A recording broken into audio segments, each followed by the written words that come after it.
Because I realized in my society, I was brought up in school right from the get-go to win, to compete, to strive, to be a success. It was all about being a success. And same with my colleagues. We were all wanted to be successful. And it was only later I thought, well, what the heck is successful? And then I realized everybody on the face of this earth wants to be happy. We can't all be successful. We want to be happy.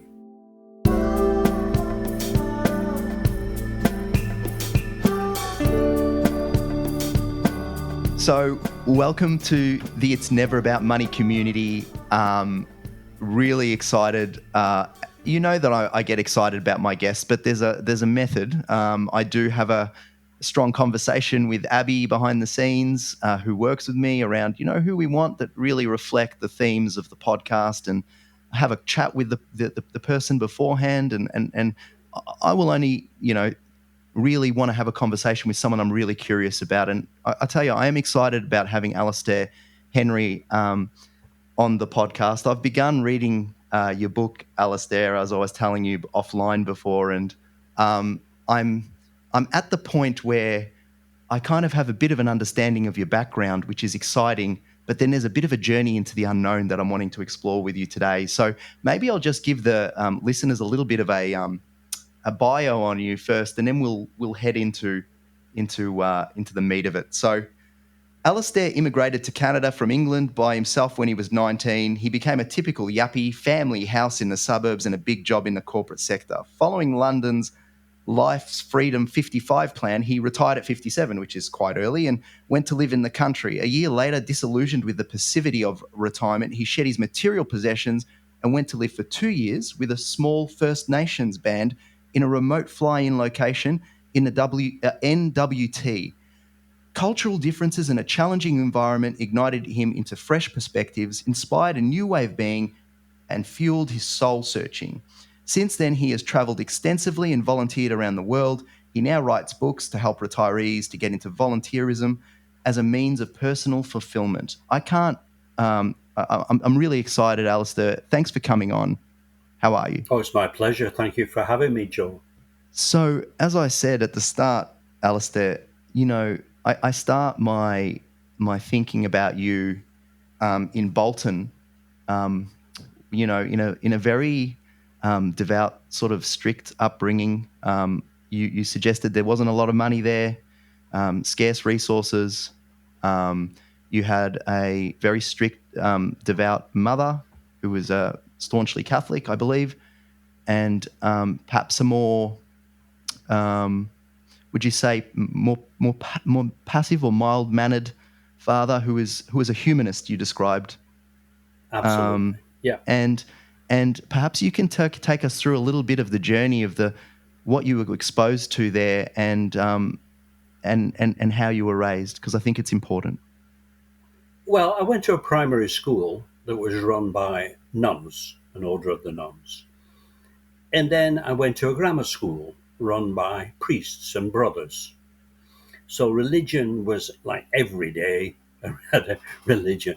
It was just total brainwashing, And they would come in and ask the class, does anybody have a calling?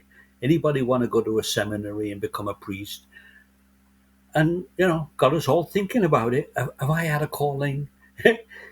We all check with each other, No, I don't think so. But once in a while, somebody from class disappeared. He went to the seminary to become a priest. That's really how close it was, But as I got older, I began to question. I had a hard time accepting the dogma, A lot of the Catholic dogma, I just couldn't. It just wasn't. I didn't have the gift of faith, and that's what I thought, you see. And they said, well, you're not praying hard enough, Al. That's why you don't have the gift of faith. So I prayed harder, but I still didn't get the gift of faith. So I started to reject it, I guess. But it took me a long time to reject it.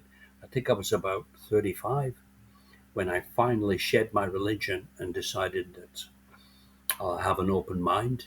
And So Alastair, on that, did you truly shed every element of it? And do you think that religion itself has not been impactful in positive ways in your life? Because you did talk about this idea, and I really resonated with the idea that you put religion in a backpack, and Absolutely. you It, kind of it, it worked, Joe. It worked. yes. And I Tell put it us up about there that. in the closet. Tell us about that. Well, I was having a struggle with religion, and it was sort of bothering me because it was making me feel guilty for this, guilty for that. And I thought, I don't need this, you know. So I thought, what I'm going to do is just put my religion in the backpack, stick it in the closet, top shelf, close the door, and see if I can live without it.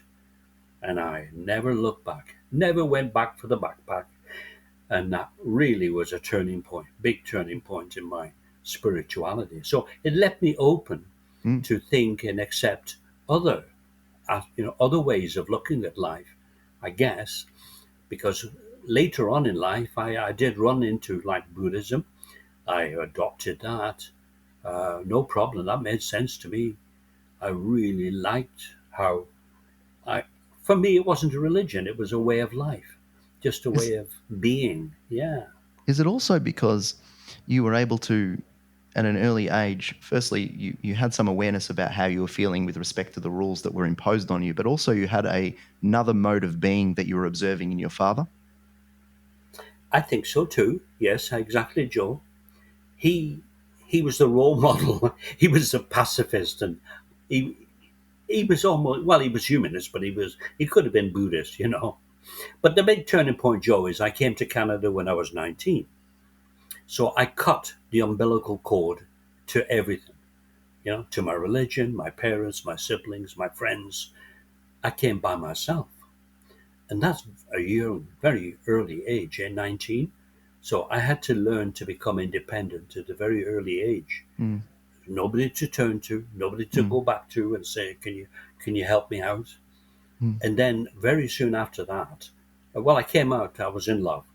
I got married and immediately had children. So I had to provide. So there was the motivation to, do something. So mm, I became I became a chartered accountant mm, in the corporate world, a yuppie thing, mm. So that's what you were talking about earlier.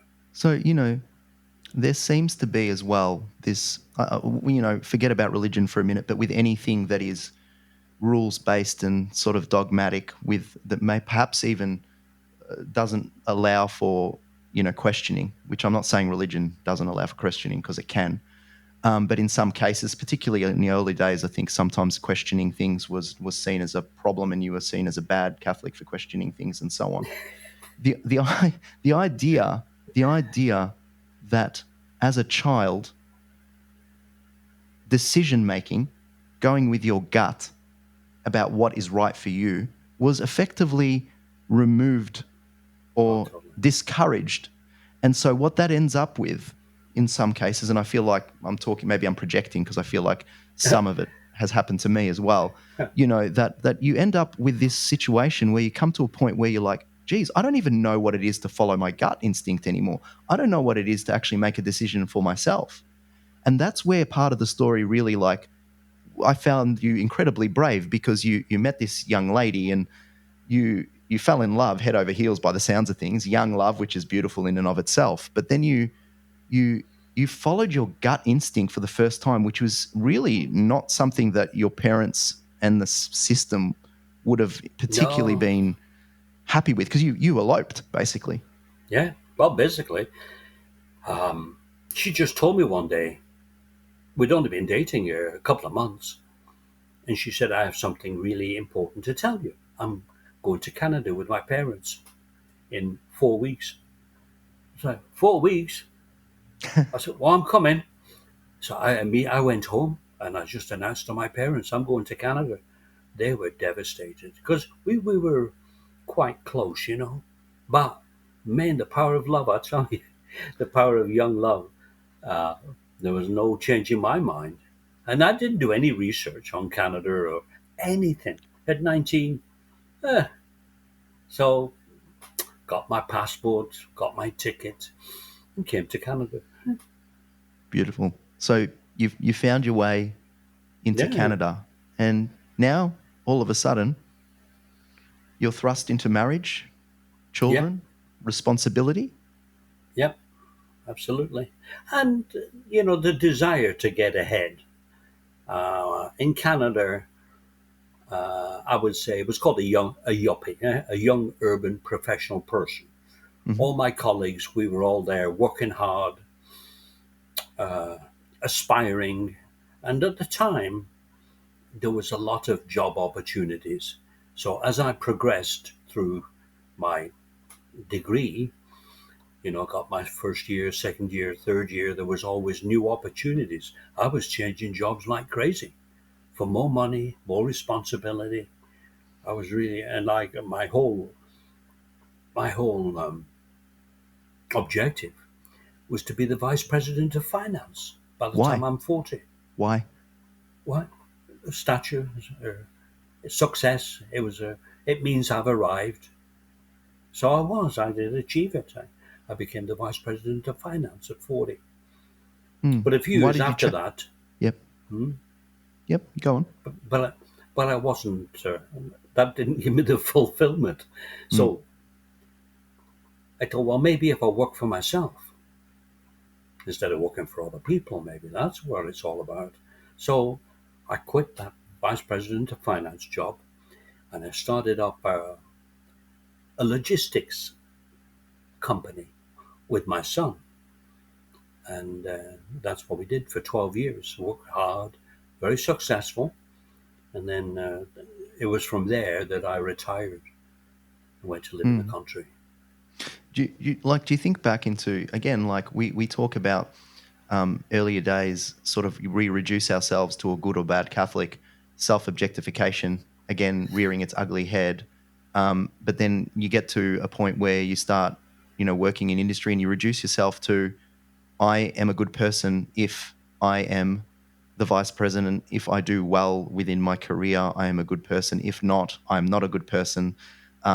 If I have a business, again, if I'm doing well in the business, I feel good about myself. If I'm not doing well in the business, I don't feel good about myself. Can you talk about this idea of like reducing ourselves to a single mode? Yeah. No, you're right on, Joe, because, we're all a product of our environment and our conditioning. So in Bolton, with the nuns and the priests, you were always told that you're nothing, Don't think you're anything special. You're not. You're just another. So you grow up with a very low uh, opinion of yourself. You lack confidence because you've never been encouraged to be or do anything.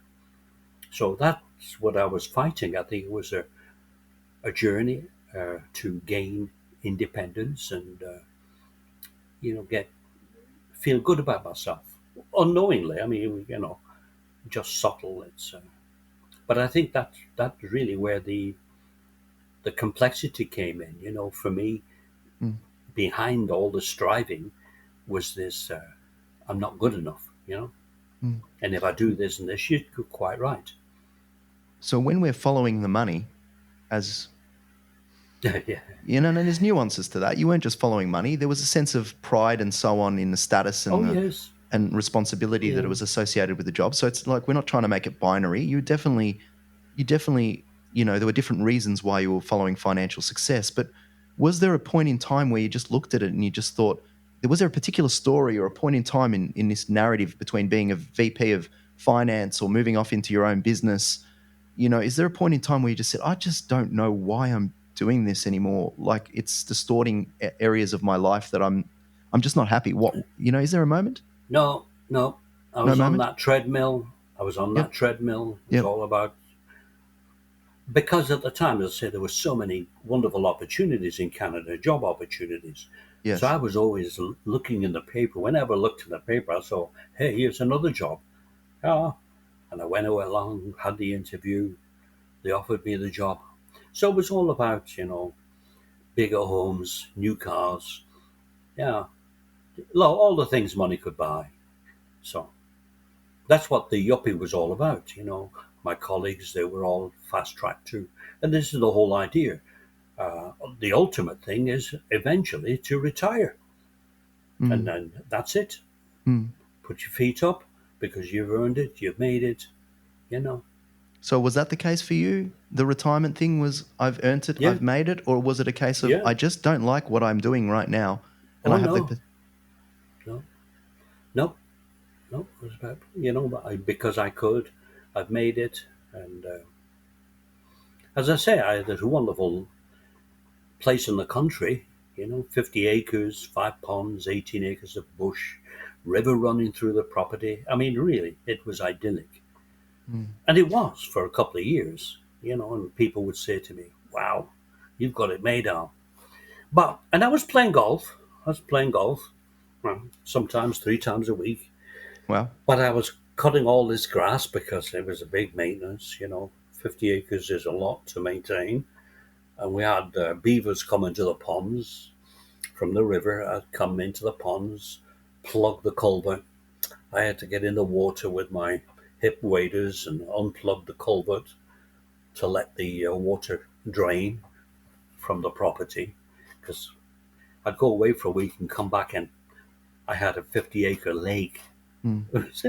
The beavers had dammed it up. Mm. But that's where one day I just started to think, is this it? Is this all there is? As I said, I've been very accomplished all my life. I've been a high achiever. And I think partly it was to do with, it was like withdrawal. I wasn't achieving anything.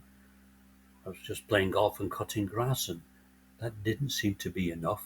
So in some ways, working the way you were, pedaling the wheel and making money didn't seem to be enough. But in other ways, going into an early retirement and, being effectively a farm lad and enjoying the creature comforts Yeah, associated with some of yeah, that, but that also wasn't filling that gap no, for you, which is no. interesting. And we'll get to what did fill the gap, because I think there is something that did.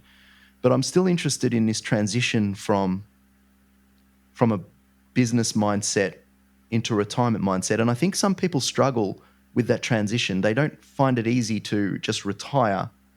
And I wonder whether that is because the costs associated with the unknown of stepping into the future, the negatives associated with the unknown and being unnerved by what might be or might not be by taking that next step, those costs are greater than just staying in the present moment, even though the present moment may not be actually desirable. Hmm. Well, in my case, Joe, I really didn't have a choice. Um, when you read the book, you'll see Mm-hmm. I expanded too much. I got into over my head, Yep. and somebody came along and bought me out. So Yep. that was my exit from the world. Yep. If that hadn't have happened, I might have just continued on as before. So this gave me an opportunity to retire, which I did. Yes. And to think, well, what are you going to do now? You're only 57 now. And that's what bothered me. I thought, I'm only 57. What are you going to do for the rest of my life? Play golf? Yeah. Yeah. I don't think so. But I didn't want to go back in the corporate world, and I didn't want to go back into the city. I thought what I need is an adventure, Is and that that also was is that also with I think your wife's name's is Candace, is that right? yeah. But I didn't meet at that point. I hadn't met You Candace. hadn't met her. Okay. No, no. Yep. I was with somebody else. Yes. Okay. Yes. So that's when I went looking for something Mm-hmm. different. You know. Mm-hmm. Oh no, I couldn't stand the thought of going back into the corporate world and board Okay. meetings and budgets and all that stuff. Anyway, this opportunity came up to be the general manager for the development corporations of the Lutzelke Denny Band. Now, this is an indigenous, Aboriginal band, small, 300 Chippewan. In Canada, we've got 300 what? Sorry, say 603 that again. 300 what? Chippewans. Can you please That was the explain tribe. that to the so yeah, so what's that? It's the name of the tribe. Okay.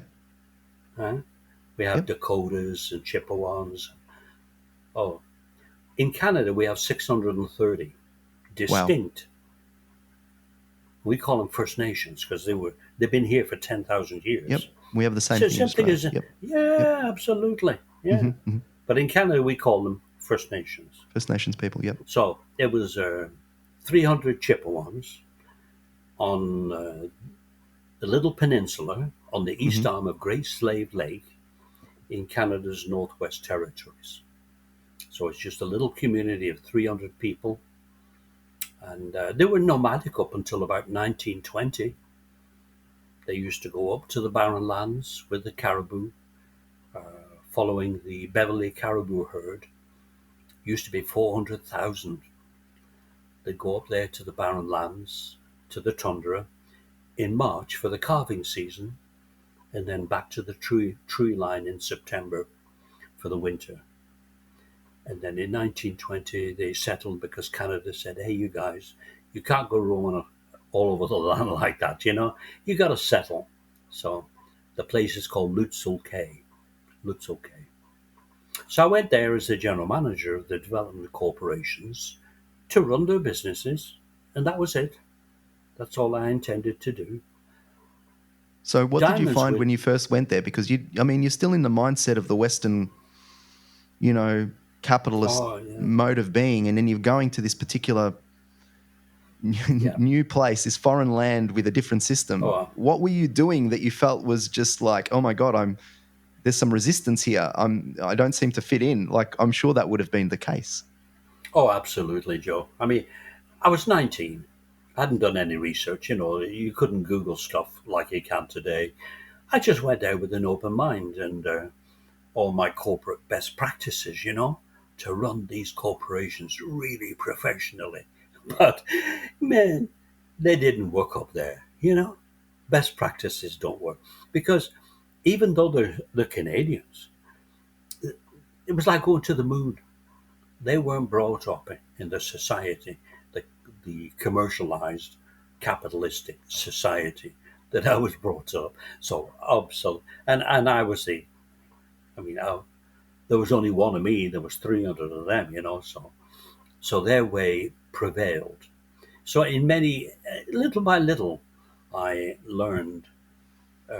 Like one of the things would be, I would before the work day, I'd say, okay, here's our expectations, here's our job objectives. You know, by the end of the day, we're going to achieve this. Well, by the end of the day, I'd have a meeting with them all, and I'd talk about what we didn't achieve, and they'd look at me blank and say, "Why are you talking about what we didn't do? Is that important? We didn't do it. Why don't you talk about what we did do?" And I thought, well, that's a good point. And then I realized, you know, everybody did their best. You know, maybe it wasn't good enough in terms of we didn't meet all the objectives, but the thing was, they did their best. And if one of them was hungover, he still showed up for work and he did his best. So rather than be critical, I just thanked him for doing his best. So from that point on, I just, you know, went in there and said, okay, let's go, guys, you know, and whatever they did, I just celebrated. And it was such a relief to just adopt that mindset I mean, rather right now I'm than, listening. I'm listening right now, and I'm like, well, that's not really financially effective. it doesn't matter. No, No, no. no, That's doesn't. that's what we bring, right? That's what we bring in. You know, once we're so used to every hour is allocated and every hour has a dollar assigned to it, and Oh, every yeah. person has a different dollar value. Um, Well, the it's thing was, Joe, when I yeah. went in there, as I say, it's a different world. Number one, they all welcomed me, invited me. I went, Tommy, I said, do you want to come and check my trap lines on Sunday? I got a snow machine, a snowmobile, and that was great, you know. I went across the Great Slave Lake once a month to get groceries. It was a 5 hour trip going at like 100 kilometers an hour. Oh, to get groceries because there was no selection. In Lutzoke, there was one co-op store. Mm, That was it. hmm. No bank, no coffee shop, nothing. So people invited me to the home for this, for that. I went out most weekends with Dave and Paula fishing. And that's when I learned that, I really help people is what I'm all about. And it was anyway. Later on, when my daughter gave me a journal to write in when I went there, and she said, you know, write in this, Dad, because we know it's going to be very different up there, and we want to know what it's like. So I That's did. wise. I wrote in the journal right from day one. Initially, out of a sense of obligation, because I knew Nicky would be saying, "How's it going, Dad? How's the writing?" And I didn't want to say, "Well, I haven't put pen to paper," so I did. But there was so much happening. I was writing every night about this and that because I was in this new world. Everything was so different. And later, as I was, that's another story, but later I realized how much I had changed. In the beginning, when Joe came to see me and said, "Can you help me?" my reaction was, "No way. You know, I'm the businessman here. I'm not your personal counselor.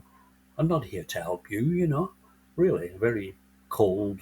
But I figured I have to do this, otherwise they'll take advantage of me. But 2 years later, it's like, "Hi, Joe. What can I do for you today?" I just changed totally because I realized helping people is what gave me fulfillment. Mm. In the corporate world, as I reflected back, I thought, man, I never stopped. I just went all day multitasking. Got a meeting at 2, should make this, got to do a report by 5. I was going through the motions, But is but there I a wasn't. possibility that we could adjust? I mean, it's hard within a system that Yeah, I kind of don't know, Joe. forces you to focus Yeah. on You the end see, outcome. Is there a way of changing the means in which we get to the end that, only like by, you talk only about by, for helping people, right? We do help people in a sense, even here, Mhm. but it's just harder to Well, I stick think with by that. this podcast, Joe, making people aware. You Yes. know, when you're in the forest, that's all you see is trees. You have to leave. So, you know, when I went there, of course, I'm looking through my worldview, my eyes, in my, um, if you like, North American Mm. capitalist eyes. Hmm. And initially, I'm saying, man, these people are so dysfunctional.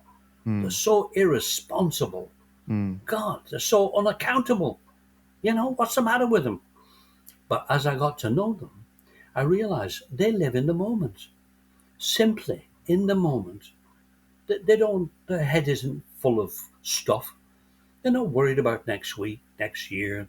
None of them have, you know, retirement funds. They don't care. They just live happily, and I like that. And I started to be that way. Just Is to it go with the is it po- flow, is it make it possible up as to you go. is it possible to merge aspects of that world with this world? Because I think what you're saying is, whilst you're observing these things that you originally thought were dysfunctional, I think the logical step is that you've actually saw these things that were originally dysfunctional to be actually quite adaptive and quite functional and quite kind of almost a part of our human nature that we've kind of moved away from a little bit in some of the Well, in our current society. Is that would that yeah, be correct?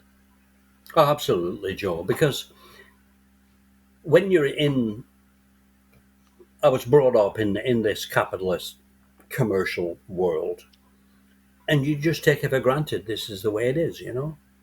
But it's only when you leave the trees and go see the forest that you realize, it doesn't have to be this way. And later on in life, as I went to Bangladesh, 170 million people, tiny little country, man, people everywhere. Every street you went down, there are like 20 people on there.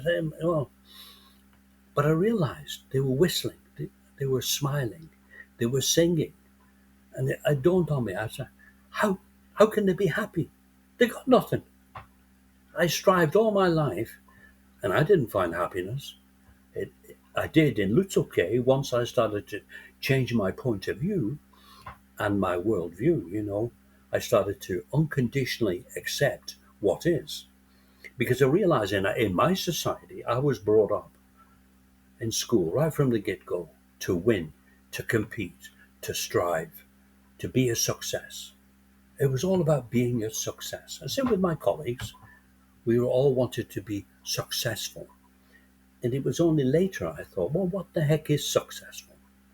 And then I realized everybody on the face of this earth wants to be happy. We can't all be successful. We want to be happy. And then I looked at the rickshaw driver in Bangladesh. He had no aspirations to be anything else. He was a rickshaw driver. So was his dad and his grandfather, you know. So they just accept what is. And so they don't have that um, negative feeling about not making it, you know. And I think it's because as well, you talk about, you've always at an early age been driven for this success, but the success has been the factors that are actually involved in what we talk about success here um, is not necessarily what our own internal success looks like. Like it's not necessarily aligned with what we need to do to be happy and Yeah, satisfied. It's actually more of a system-based creation. So success means there has to be a certain amount of money, or there's never enough, there's never enough money. That we need to meet certain financial, hurdles to feel that success. When in fact we know internally that there are aspects that we really value outside of just financial gain that make us happy. So why is that not seen as being successful? yeah. Well, you're right. I mean, we're conditioned from birth as part of society. We're part of. I'm a Canadian. I Mm. have like North American views. You would be different of being an Aussie, you know. But the thing of it is, at some point, you have to realize and give your head a shake and say, I want to be me. I'm going to shed my conditioning. I want to be me. Some people just depart, go and live off grid, and things like that. So that's the type of, you know, realization. For me, it didn't. It came about because I removed myself and put myself in a different situation. So it was just luck that would do it for me, you know. But once I was on that, I realized, and I started to read books on Buddhism and whatever, and I really liked that philosophy. You know, just go with the flow, make it up as you go. Because in business, back in the corporate world, I was doing strategic planning. You know, it was all about budgets and boardrooms and meetings. It wasn't about people. It wasn't about people at all. I mean, I had colleagues, but they really weren't people. So when I went to Lutzoke, I realized the power of community. They're all part of. There's no Mm. subdivisions in Mm. Lutzoke. 300, they all live in one place and they're all related and they do. And that's where the joy comes from. That's So, where they get the happiness from their community.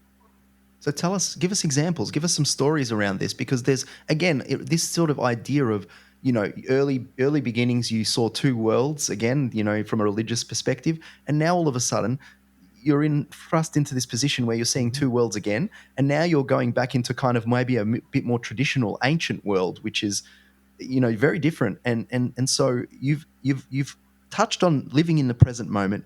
You've touched on um, being grateful for not having, not worrying that you don't have it, just and but then you've also gone into this community aspect, which is fascinating to me, because I think we create community now through many different groups, through technology and so on and so forth, but it still feels like we've got a fractured and fragmented idea of community now, more so Yeah. even now than ever. Even when I was in my younger years, I felt like community was stronger than it is now, my personal feeling. But, you know, talk to me about what community means to the First Nations people there. Well, as I said, they've been there for 10,000 years. And you know, we had the thing where the colonialists tried to kill the Indian, right? With the residential schools. You had that in Australia too. It was terrible, terrible. But anyway, that's another story. So when I was in Lutzoke, after 2 years, I realized, you see, the other thing is, Um, we cut payroll most, so we had about a number of people on the payroll. I ran a couple of fire crews. I got a couple of contracts from the government, fire prevention mostly, fire putting out fires on the land. But I also had people that we sent to the mines to be caterers, to be janitors. So I had a payroll, and I had a Visa card. And just so happened that I bought in Yellowknife a tent, a couple of sleeping bags for somebody that was going to the spiritual gathering. They asked me, could I help them? So I said, sure, you know. So I did that, and I just got reimbursed because I just took it out of their pay. No problem. It wasn't a risk. But then other people heard and said, can you do that? So I started to buy a lot of stuff with my Visa. Now, people in the South said, you're crazy. I wouldn't do that. So, well, it's something that I have that I can use to help people. It doesn't cost me anything, so why not? And that's when I realized, helping people, I could with in other ways too, with my skills and knowledge of the outside world. They would come to me for advice and say, do you think I should? So I'd talk to them and say, well, that's really, thank you. So when I left there 2 years later, because I thought, I'm not Dene. I don't want to retire up here. It's not my world. But I was so enthused with helping people. That's decided when I went to Dhaka, Bangladesh, to to volunteer with a small NGO installing microcredit programs, Mm, working with the abjectly poor mm, in rural and coastal villages. mm-hmm, So I went to a different world, you know. And in this world, it's the same thing. They've got nothing, but they have community.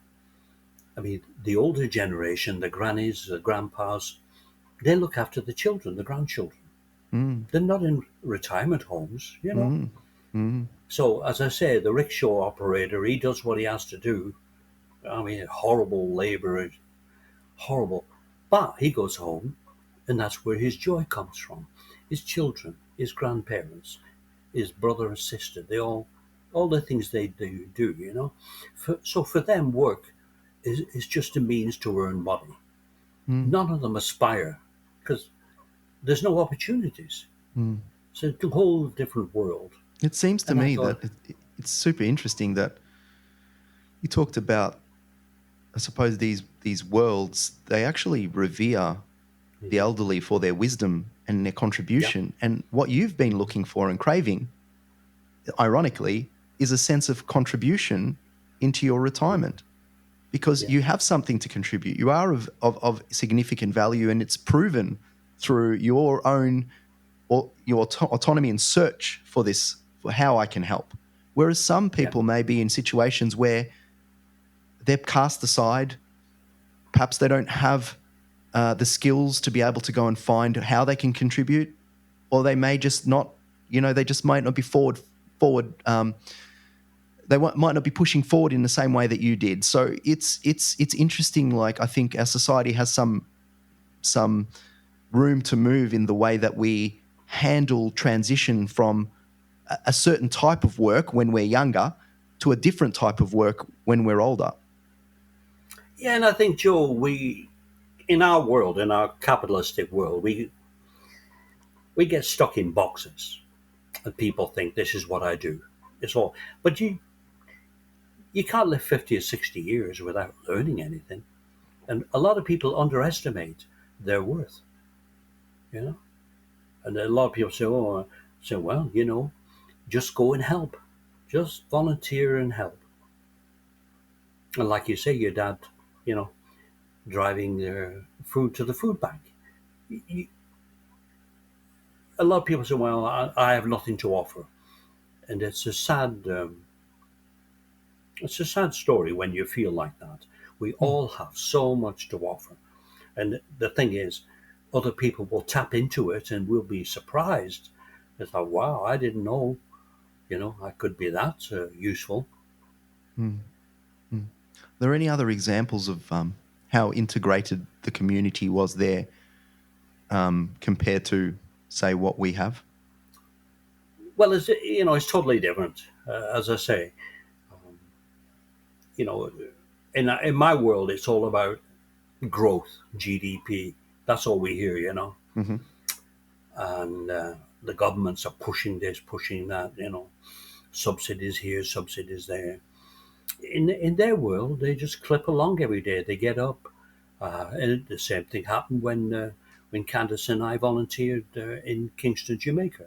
We were there for a year, and of course, we're living at the same level as our colleagues, so we're not driving around in a Buick or a Chev. We're catching the public bus and the taxis, and on the buses, everybody's singing. Somebody just starts up, mostly gospel songs. Everybody joins in and they're thinking, so happy and joyous. This would never happen in Canada, This just would never happen because we're all so serious, Mm. so business, so. Hmm. Uh, So, Alistair, do you think? I mean, the podcast name is "It's Never About Money," but yeah, do you think the fact that you're able to do what you're doing, the reality of it is, and you please push back if you feel that this is not the case, but the cost associated with you being able to do what you are doing now is a life potentially, or part of your life where you've sacrificed. no. No, go for it then. Please explain Okay. it to me. When I went to Dhaka, Bangladesh, I Mm. went with a volunteer sending organization Hmm. called VSO, Hmm. Volunteer Services Overseas. Hmm. They paid my flight, my accommodation, or gave me a stipend for travel. It didn't cost me a penny. I didn't save anything.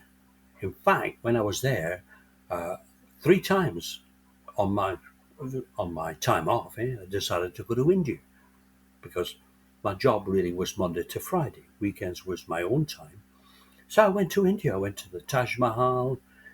I went to Varanasi. Went to Cherrapunji. But that was on my own dime. But it was so cheap. It was so cheap. And it was the same thing when we went to Kingston, Jamaica. We went with CSO, CUSO. It used to be called. It's an acronym, but it used to be Canadian University Services Overseas. It's part of Canada's international development effort. That's where the funding, the money comes from, the government, to send volunteers like Candace and I to Kingston, Jamaica for a year. Everything paid. Same thing with Georgetown, Guyana. Didn't cost us anything. In fact, we saved because our pension was going into a bank account every month. I get that. So the ability to be able to go and do it is of no cost, but the actual ability to make a change like you did and want to go out and do that, you had an element of financial backing, so that you could potentially go and do that as well. So what I'm saying is, as an example, if people are living hand to mouth, they may feel a bit powerless to get involved, say, as much as you may have, and that might not be right. So they may be able to, right? But do you get what I'm saying? That Yeah, the situation presents for some people. It's a bit for me to say here and say it's never about money. yeah. It's just I know it's what a you mean. tagline, right? But Yeah. sometimes people get stuck because they need to get somewhere financially. They feel anyway to be able to Mhm. then look after and help and contribute in other Well, ways. I was fortunate. I don't know in Australia if there are any volunteer sending organizations, but as I said, VSO and CUSO, Hmm. it there was no money out of our pocket. The thing is, we had money in the bank because we sold our possessions and everything, Yes. but we just went with an open mind and said, if it doesn't work out, we'll just pull the plug, come back, no big deal. And Candace was of the same mindset. We just decided that, well, we loved all. Actually, well, what happened is we decided we loved change. We just loved I know most people have a problem with change because it means leaving the comfort level. Mm. But when you embrace change, it's so exciting. You just don't know what will happen next. And that's the wonderful part of it, the people you meet, what you get to see. So when I went to Bangladesh, I had no idea I would end up seeing the Taj Mahal and Varanasi and Cherrapunji. And, you know, these things just happen.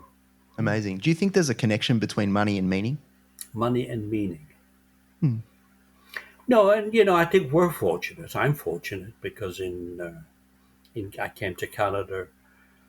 People in Canada are quite affluent. I know we all talk about affordable housing and the cost of living, but we live in a socialistic, as opposed to the States. There's more poverty in the States, man.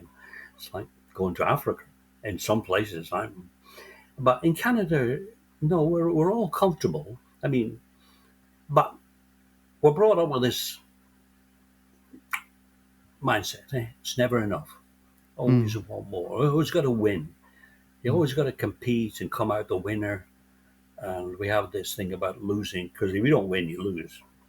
Mm. And it sounds like, And you, and what I yep. noticed when I Mhm. went to Lutz, okay, I did find that competitiveness there. They, Mm. you know, they all sort of just went about the business, and I thought that's just so nice when you remove that competing and just relax and just they live in the moment, and Mm. that's the only way I can say. They just live in the moment and enjoy the moment. I mean, Mm. I think we all strive to be like that, Mm. but it's hard in our society because we're so brought up to multitask and all the rest of it. Mm. It sounds like really from the days of, um, your early days into, working, making money, making that major change, following love, going through to, thinking, why is something still missing, going into early retirement, enjoying that for a period, but realizing something's still missing. Feels like that missing piece was contribution, it sounds like. And my question is to you, is it still missing? Do you still feel something missing, or are you feeling? No. Cut long story short, Joe, I wrote a book, an autobiography. It's called Awakening in the Hmm, Northwest Territories. that's the one I've been reading. I haven't finished it yet, but I'm getting through it. Well, the subtitle is One Man's Search for Fulfilment. Yes. And that's what I realized that's what I was looking for, fulfillment. And fulfillment for me is working with, helping other people. We're all on the planet. If we can help, because, realize I'm privileged. I've had the fortunate opportunity to gain skills and experience, and I can share them to benefit other people. So, you know, for me, that's what it's all about. I'm interested as But well. Sorry, go on, Alistair. Yep, go on. okay, so when I went to Lutz, okay, it was okay. It's a long story, but I was okay. I was living okay, but it was minimally. Mm. I didn't have Mm. because they don't have a lot of stuff. Well, when I went to Bangladesh, it was even worse. Oh man, it's so bad. I mean, you go to the toilet. Well, there's no toilet bowl, right? You got to learn to squat over the hole in the ground. Yep. But you do. You Yep. learn, Yep. and it's no big deal. After No. 2 years, I found it odd sitting on a toilet seat. So it's It, bad. It's so yeah, bad. Yet, you've also observed that they're very happy. yeah, yeah. Just a But strange. but for me, it was growth. It's just one great big journey of growth. And I think a lot of it is just keeping an open mind. And it wasn't about the money; it was about experience, Mm. experiences. And as I reflected on life, I thought to myself, I don't remember all the cars I had or all the houses, but I do remember the experiences. Mm. And that's when I thought, experiences are more important than assets and For sure. For sure. acquisitions. Ah. So I think And it's. I I mean, just it's. I just regret buying so much. I should have spent the money on experience, Actually, I'm having Machu Picchu or go I'm Alaska having a or something. Yeah. conversation with a social scientist who looks at things like people's happiness when it comes to the items of spending, and when we spend on things versus experiences, there's a marked difference in the level of happiness. So you're onto it, and you're onto it not from a scientific basis, but from a practical and what makes you feel No. good basis, which I think is very, very relevant. I just also would like, if possible, we have many different people from many different walks of life, and I don't like the word retirement, to be honest, because I think it means so many things to different people. But when people want to shift from, you know, um, one mode of personal exertion to another mode of personal exertion, um, where there may be more contribution for no financial gain, where what are the tips that you can give people thinking about moving out of their current work situation into what we typically call retirement now? Any Yeah. tips? Well, it's just an observation, Joe. But a lot of people, they get a job when they're 20 and they do it for 40 years. I Yeah. mean, that's them, and that's their identity. That's what they do. Yes. And the thought of leaving that, of retiring, is scary. It's Yes. like, well, what am I going to do? Yeah. Exactly. Well, but you can do so many. You can just change. I know that. I did. Reinvented myself so many times, but it wasn't, none of it was planned. It just happened. When you keep an open mind, you just do it. And the thing is, a lot of people are afraid of change. They really are. And it's your podcast is called "It's Never About the Money." Well, for a lot of people, it is. It's about their pension. They can't retire yet because they won't get the full pension. They better work another 5 years. Well, they may not be here in 5 years. You got to seize the day. If you're comfortable enough, you don't need as much. You need very little, really. We just kid ourselves. And then you have a problem later in life shedding because you become a hoarder. It's like, oh no, I can't let that go. I've had that all my life, and that was my grandma's. And you realize, man, it's just stuff. It really is. When the push comes to shove, just let it go because Mm. it's just a burden. Very wise words. I Mhm. keep thinking about the spending to have experiences versus spending or keeping money just to hoard. And sometimes we have conversations with families around, well, you've worked so hard, it's time to start enjoying and start to have experiences and start to go out and if you're inclined to volunteer, do other bits and pieces. And it's really hard to shift the patterns that have been created Yeah, over a working life, isn't it? And you've done that number of times, actually. yeah, You've shifted patterns. You've been oh yeah, indoctrinated into a world. You've gone into a mode of being. You've been aware that it is a mode and a way of being, and then yeah. somehow, and it's not. I don't think we want to take this lightly. I think we want to ask the question: how do you do that? Just by keeping an open mind and saying yes to opportunities. Yeah, it's really funny how things work out. None of it is planned. I mean, if I'd when I was asking, when I was 57 and saying, "Is this it?" If I said, "Yes, it is. This is what you're going to do, Al. This is what retirees do," I wouldn't have known anything else. And yet, because I said no, there's got to be more to life than this. Man, I went to Lutz OK, and that totally changed everything for me because I immersed myself in a different culture. I was open minded, willing to change, to adapt. And then from there, I, went to Bangladesh. I started this volunteering thing, and I got so much out of that that after I met Candace, and she was of the same mind, she said, "Man, I like what you're doing." She sold her house and everything and joined me. And this is 12, 15 years ago. We went to Kingston, Jamaica. And then in between, when our assignments, like there were contracts. Dhaka, Bangladesh was a 2-year contract. When the contract was up, they flew me back to Canada. Well, I was homeless because I'd sold my house and everything. But I had a bedroom in my daughter's basement. So I moved in there. And she said, "Well, how long are you going to be here, Dad?" I said, "I don't know, till I get another assignment." And Candace did the same thing with her daughter. But we thought, it's not fair. We can't just keep moving in with our children. I mean, they've got a life. It's just not, we can't impose on them. Yeah. So we decided, let's go backpacking. So we decided that we would go backpacking as if we were 20 years old. So I love that. we went to, so we flew to Costa Rica, Yes. and we went for 4 months. Little backpack, 25 pounds, all that was in the backpack.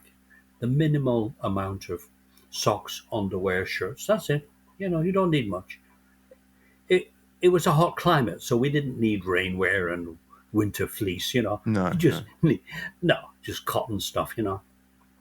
So we backpacked for 4 months through Panama, Costa Rica, and Nicaragua, Oh, and then wow. we were in the top of Nicaragua, going on our way to Guatemala, when Cuso sent us an email and said, "Hey, we got a couple of opportunities in Georgetown, Guyana. Would you be interested?" Well, that was our next assignments. And then after Georgetown, we did the same thing. We went home and moved in with our kids and said, "No, let's go backpacking again." Now, this time, we're both close to 68, 67, and we went to Southeast Asia. So we spent a month in Bali, a month in Vietnam, a month in Laos, Cambodia, and Thailand. Wonderful. And then because of that, we wrote this book, Budget Backpacking for Boomers, because people were saying, "God, you must have a lot of money."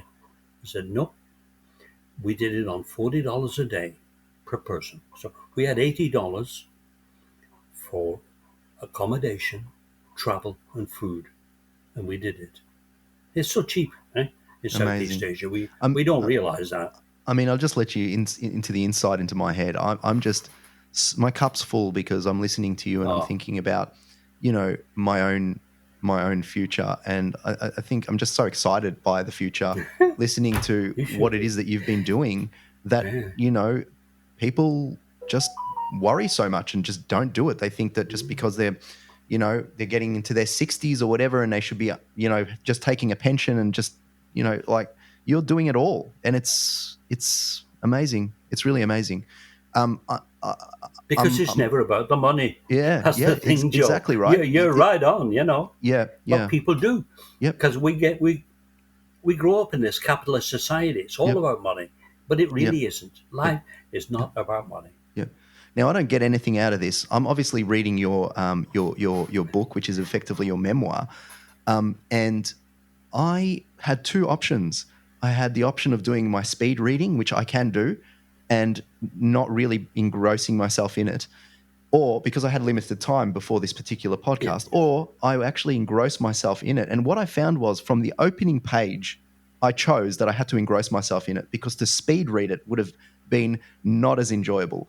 So what I'm saying is, you've got a gift in terms of your ability to obviously communicate, but also in a written form, it's quite elaborate and quite immersive. And I really was there with you. And I think, if anyone's listening today that really loves what we're talking about, I'd encourage some of your resources and some of your books that you've published, Alastair. So perhaps you can tell us, what's available, and, maybe where to find.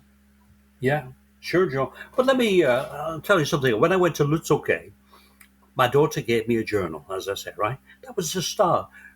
I'd never considered being an author, never. So I was writing because so much was happening, Yeah.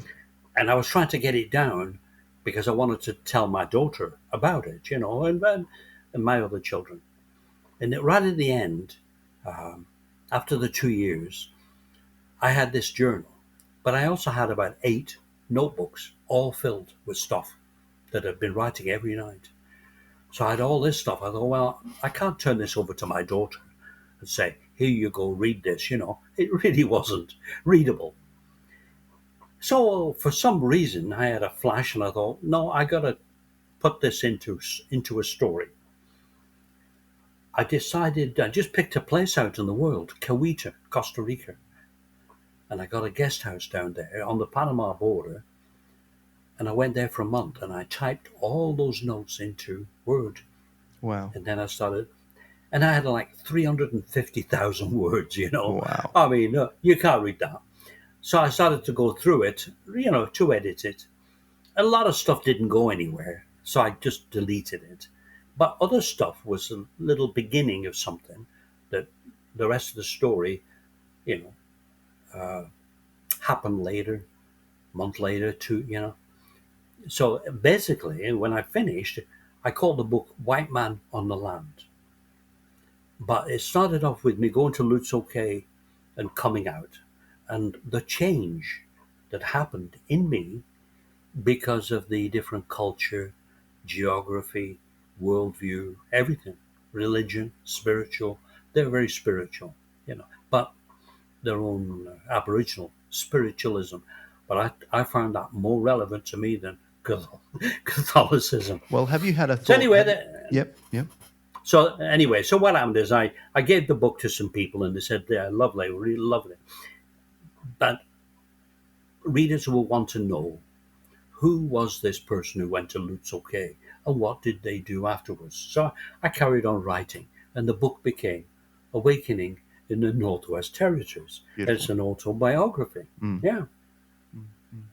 Okay. Then I carried on writing. With Candace, we co-wrote Go For It, Volunteering Adventures on Roads Less Traveled. We co-wrote Budget Backpacking for Boomers. We co-wrote another one called Tides of Change. That was about a 4-month stint I did with an indigenous band out in British Columbia. Yeah. And then I wrote a historical fiction novel. Really, I had all these early childhood memories, and I wanted to write about that because I realized the world had changed. And so it's almost like a biography, but it's fiction. Yeah, amazing. So what we'll do is in our show notes or somewhere, we will make these resources and links available, which will be nice. And just to finish off, I do ask the question of every guest, but I feel like given your tie to spirituality and the First Nations people, maybe you've had a thought of what your spirit animal would be. I think a wolf. A wolf. Wolf. Yeah, on the go. On the go. Yeah. Yep. Lives in the present moment. Yep. Yeah, roaming. Community. Seeing what's around. Yeah. Sounds great. Well, thanks again. I really appreciate the time you've afforded us. It's been a really amazing journey. I've quite enjoyed both reading the book, but getting to know you a little bit as well. And long may this journey continue. It's fantastic. Yeah, well, call me anytime, Joe. My pleasure. Good on you, Alastair. I love talking with you. If you have resonated in any way with the sentiments of this podcast, we would be delighted to direct you to our website, www.itsneveraboutmoney.com.au, for more free resources and education aimed at improving your capacity to make sound financial decisions for the benefit of your family. We wish you every success, however you define it.